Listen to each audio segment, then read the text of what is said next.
Will Dupree back in the KXAN Live studio. We're going to go live to a news conference that is beginning right now with a number of first responders as well as a hospital. This is in relation to that car crashing into an emergency room in North Austin last night. Let's listen in as Captain Krista Stedman with the Austin Travis County EMS kicks things off. I am the Public Information Officer for Austin Travis County EMS. I am joined this afternoon by Austin Police Department Public Information Officer Ariel Crooms, that's ARIEL CRUMES, as well as Austin Travis County EMS Assistant Chief Wes Hopkins, WESHOPKINS, and last but certainly not least, the Chief Medical Officer for St. David's North Austin, Dr. Peter DeYoung, PETERDEYOUNG. So we're here this afternoon to give you all an update on the incident that happened last night and some things that we have learned since then, as well as just sort of walk you through some of the reasons that you saw such a big response to this incident. I'll start out by saying that we are unable to provide updates on the conditions of the two pediatric patients that were transported to Dell Children's. But I believe we'll be able to give some updates about some of the other ones. And then this will be the last briefing that we have for this event. So with that, I will pass it off to Officer Ariel Crooms from the Austin Police Department. Again, just to reiterate, my name is Officer Ariel Crooms, the Austin Police Department Public Information Office. You spell that ARIEL CRUMES. On Tuesday, February 13th, 2024, at approximately 5:35 p.m., Austin Police Department officers responded to a crash at North Austin Medical Center, located at 12221 North Mopac. The driver of the sedan, Michelle Holloway, and I can spell that, MICHELLHOLLOWAY, crashed her vehicle into the emergency room waiting area. 3 adults and 2 juveniles that were in the waiting room area were injured and taken to different hospitals for treatment. Some of their injuries were serious but non-life-threatening. Holloway was later pronounced deceased at North Austin Medical Center. This investigation is in its early and preliminary stages. However, there is no indication at this time that this was an intentional act, nor does it indicate that the driver suffered from a medical episode. The circumstances are still under investigation. The information may change as the investigation progresses. Again, the decedent is Michelle Holloway, a black female, date of birth 05/02/1966.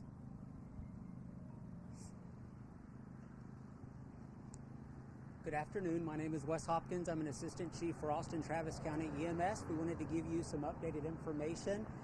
Just a point of clarification from last night. We were originally poised to level the emergency department via our ambulance and move 8 patients out of the emergency department to St. David's Round Rock.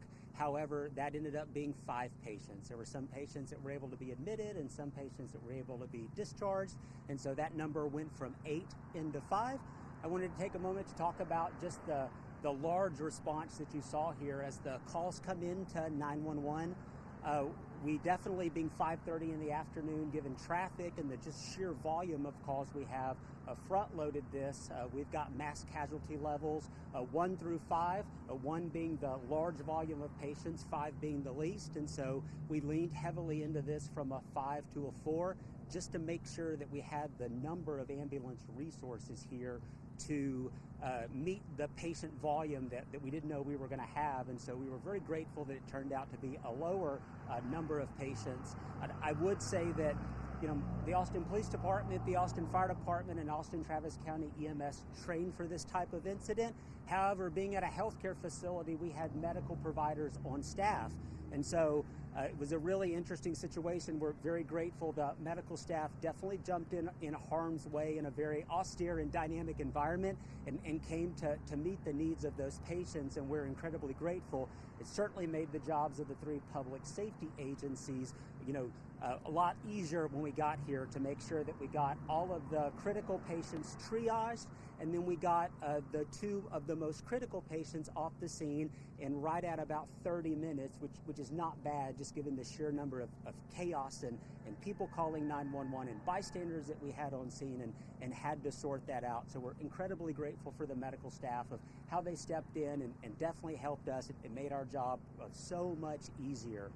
And then just to say that you saw that large ambulance response. We went ahead and utilized our AMBUS so that we could take 911 ambulances and put them available for the rest of the 911 system calls. And so the AMBUS is a local and state asset that Austin Travis County EMS has so that we can just move large volumes of patients, and fortuitously these patients, obviously because we were leveling the ER, were going to the same facility, so it made a lot of sense to utilize that asset to move those patients.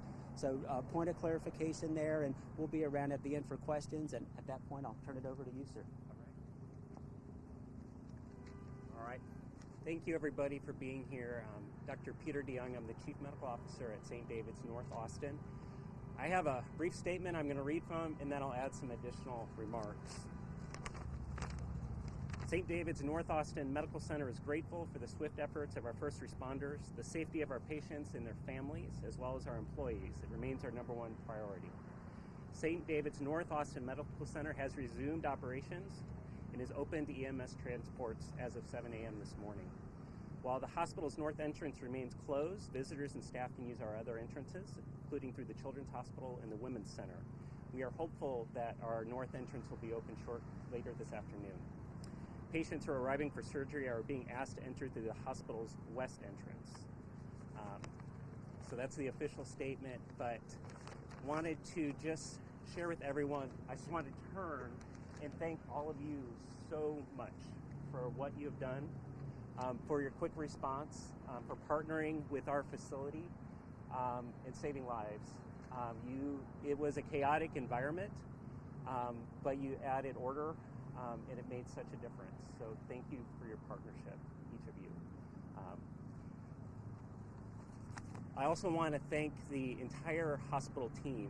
When this happened, there was a loud noise. The facility knew something was going on, and people descended from all parts of the hospital to rally together and to jump into what was a very unknown and dangerous situation. We had 3 team members that when the vehicle entered into the lobby, it was in drive and running, and they put their life in harm's way and stopped the car from running and did their best to preserve life for the driver. And so I just can't think about superheroes. Those are superheroes for doing that. And so thank you to those team members specifically. Thank you to the doctors and nurses and techs and everyone at our facility that just did everything they can amidst so much chaos. We really felt, considering the tragic nature of what happened, there were so many blessings that did occur. Something that it might be seen in some of the videos was the water. The vehicle had direct impact to a very large aquarium that really, I believe, saved lives as it absorbed the impact. And so, thank you. I thank God for intervening there and giving us that protection. But there was just so many things. It's hard not to be emotional just talking about it. I did want to kind of reiterate that we are thankful that the patient transferred to Round Rock is in stable condition. The 2 pediatric patients were not able to give an update, as was mentioned, and there was another family member that went with them that was not officially seen here. And we did have a patient that was seen for injuries and later discharged. But those are kind of the key remarks I wanted to share with you all. Do you think Ms. Holloway had passed out? There was CPR in progress. Was she unconscious? Parking was stopped? Yeah, I'm not at liberty to answer that question. So I don't have anything to add unless someone else does. Actually, you would be able to answer this. Are there like any, like barriers in front of Yeah. that would maybe stop a car, or should there be some Sure. anything to stop this? Yeah, no, great question. We did not have a barrier there. That is open to make ease of access for patients to come in with wheelchairs and other assist devices. But I acknowledge your question for sure. Can you just clarify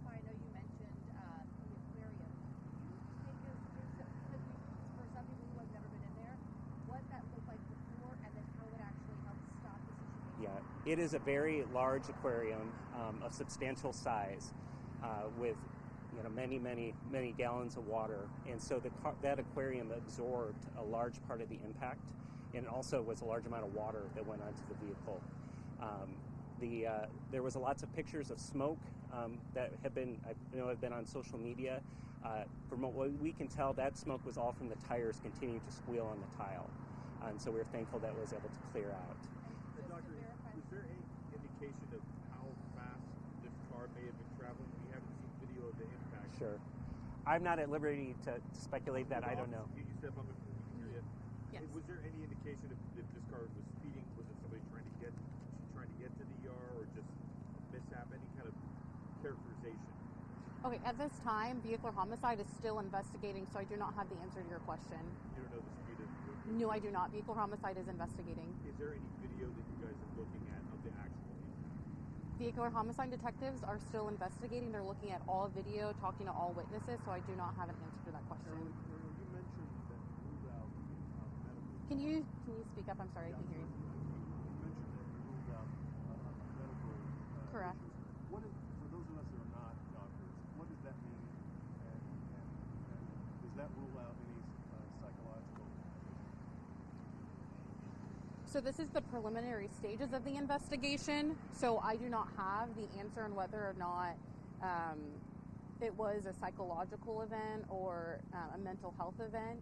At this time, based on preliminary investigations by the Vehicular Homicide Unit, it is not an intentional act, nor is it a medical act. How do you rule out it not being a medical act? That's a big question that we're all kind of sitting around. You can check back in with the Public Information Office at Austin Police Department for those answers. They haven't told you that? No, I do not have that answer. Homicide detectives haven't told you? No, I do not. Were any staff members injured during the process? I know you said they jumped in to kind of save some people. Maybe somebody else can answer that. We had 3 team members that were injured, and I would consider them kind of minor injuries. I do want to speak to I am worried about our team. I think for an experienced team, but a young team, we have all experiences of team members and nurses, and I'm worried about them.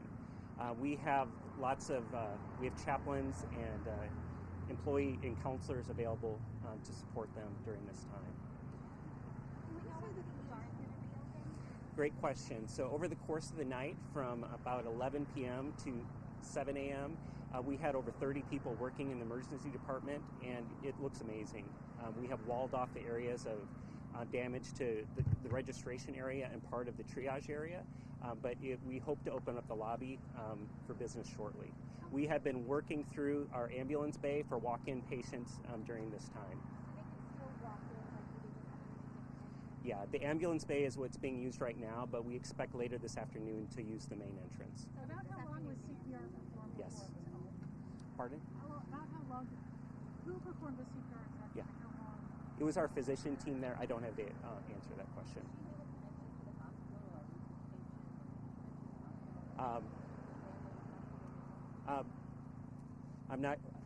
I don't think I'm at liberty to say that. I'll check with our team if I can share more on that. Can you say the condition of the patients again? I couldn't hear you. Sure, absolutely. So we transferred out 4 patients that had injuries. One was a woman that went to Round Rock. A second was not truly a patient, but was a parent of 2 pediatric patients that went to a neighboring facility.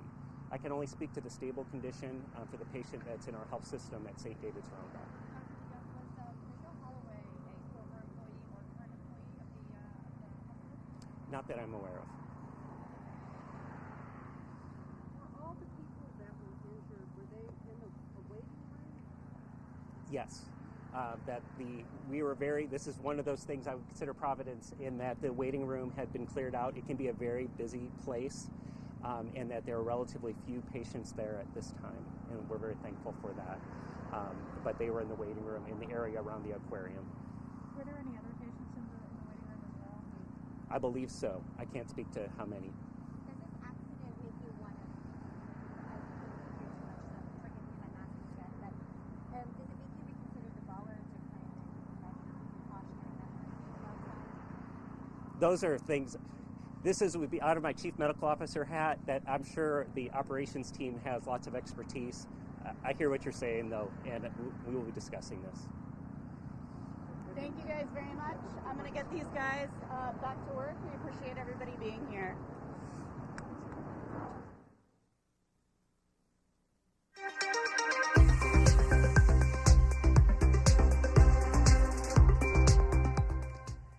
Will Dupree back in the KXAN live studio. Thank you all so much for staying with us for our stream as we've been showing you a live picture there from just outside St. David's North Medical Center. This is where a car crashed into the emergency room just last night, and the driver in that instance died and 5 others got hurt. We just got information from Austin Police. This is their first update since this all unfolded last night, and they shared the name of that driver. We can put that up on your screen right now. Her name is Michelle Holloway. She's 57 years old, and police say they are still investigating what caused this crash. They say that this was not an intentional act, and they do not believe at this time that it was a medical act either. Again, there are so many more details to find out about this investigation, and we will still work and press police to release some new information as soon as they are able to provide it. But again, the driver in this crash, her name is Michelle Holloway, and they are still investigating what caused this crash and what led up to it. The hospital there just a few moments ago shared that the area damaged by this crash, which you can see in these photos, has now been walled off, and they will be reopening that entrance area shortly, is what the hospital representative shared a few moments ago. He also said that they would have chaplains as well as counselors available to work with staff members impacted by this.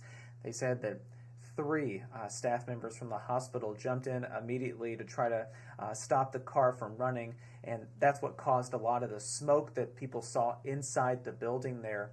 They also mentioned that the car crashed into a large aquarium inside that entrance, and that took a big brunt of the impact of the crash and likely prevented it from moving even further into the building, potentially saving more lives in this case.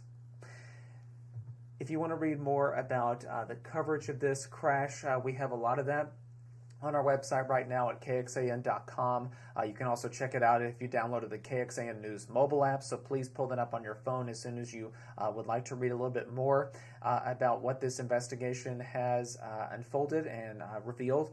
We want to thank you again for watching on KXAN Live. I'm Will Dupree in the KXAN Live studio, and we will see you back here at another time with other updates, so please stay with us. We hope you all stay safe and healthy out there. Take care.